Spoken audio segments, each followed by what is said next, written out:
ভগবান শ্রীকৃষ্ণ বলেছেন, সময় কারোর জন্য দাঁড়িয়ে থাকে না। সময়ের সাথে সাথে অনেক কিছু বদলে যায়।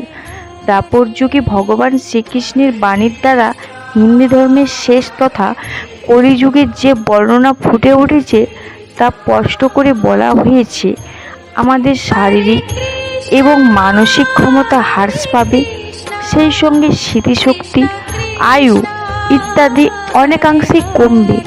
এখানে ভগবান শ্রীকৃষ্ণ পাপের পরিমাণ পুণ্যের থেকেও কম হওয়াকে সমস্ত কিছু হেতু বলে চিহ্নিত করেছেন, যা জীবন ধারণ থেকে শুরু করে প্রতিটি পর্যায়ে প্রভাব বিস্তার করবে।